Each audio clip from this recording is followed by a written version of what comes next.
What mentalism is psychological magic. It preys upon human behavior, suggestion, predictions, things along those lines. It can use cards, it can use coins, but the mode of operation must involve me getting away with the effect via influencing you in some way, and it's built and framed around that genre of magic.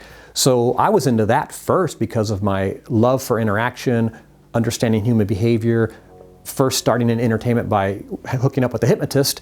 And so psychological magic was all I've ever done. And along the way, I've picked up magic, sleight of hand and pickpocketing and other things.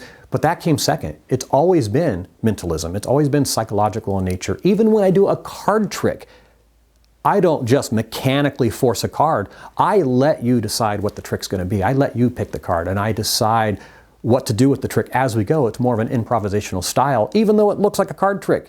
Any skilled magician would look at it and go, no, he's using some other psychological techniques in that card trick to make that card trick just different or unique or better.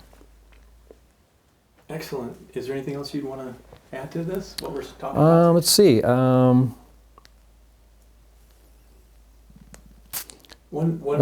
thing, when I've seen your videos, I'm like, I'm an artist, I'm creative, I come up with things, everybody's got their own, methodologies. How are you coming up with all, this stuff is just, who thinks of this? Oh yeah, it's a good question. Making up stuff, yeah, coming up with stuff. As far as the effects, making up effects, how do I do it? Where does it come from? What's inspiring me? And what it is people. When I'm out performing or I see an opportunity, I think, okay, how am I going to get that to happen? How do I get from point A to point B? And I come up with a way because I've learned all the tricks to the trade as far as misdirection and timing and hiding stuff, switching things. So when I want to create an effect, if it's a corporate event or whatever it might be, and they want me to produce something, well, there's standard things in magic that can be used, but I don't want to do those necessarily. So I think, okay, what do I need to do? So if I'm going to make a card that you signed appear in your shoe, well, is it going to be a duplicate of your signature? And I figured out what your signature was and I got it into your shoe in your wardrobe. And now I force a card somehow psychologically. And then I know you're going to sign a certain way because I lead you down a certain path to suggest you write on an angle across the card and et cetera, et cetera. And then I vanish that card, but it's actually a duplicate one that's in your shoe. That could be a method. I just made that up. Or maybe I literally, in the gist of a trick, I talk to you about, you want to try something? Let me borrow your shoe for a second. Check this out. Did you notice there was a rat inside your shoe? It's crazy. Where'd this rat come from? In doing that trick, I load the card, and later that night, I come back to the trick and build it back in. It's anything I want to do, but it comes down to being fast on your toes, being creative, being resourceful, having that kind of engineering mind, and then, of course, using all of the tricks of the trade that you learn as you do this art of magic. But people ask me all the time, how do I create all this stuff? And it really is a means to an end. It's whatever it takes to approach a person, make them laugh, make them get surprised, and that's it. It's really just a free-flowing experience. It's just like a guitarist. Yeah, they may learn some strumming, they may learn some chords, but ultimately, if they start to jam, how do they create that? Well, it's just a mood. It's a vibe in that moment. They just want to do it and they just want to share it, and they're just kind of improvisation.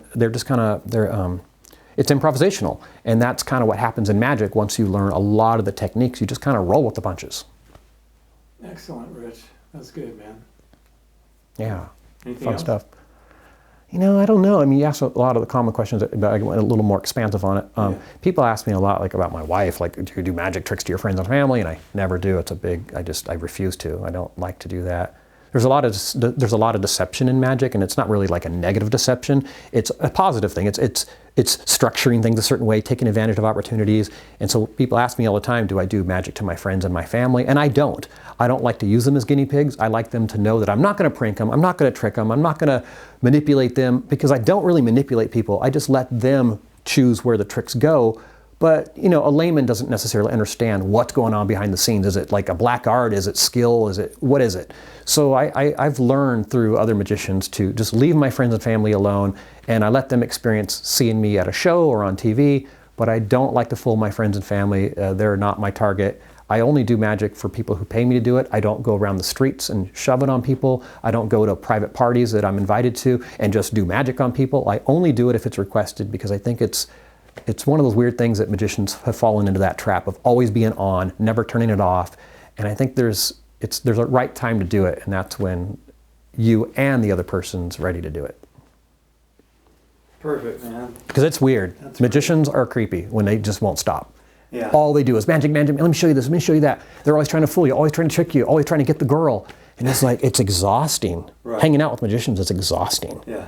I'm not kidding you. They're trippy people because I'm an honest magician. Mm-hmm. I'll tell you that it's using skills and techniques and influence. Some magicians, they want you to think they're a wizard.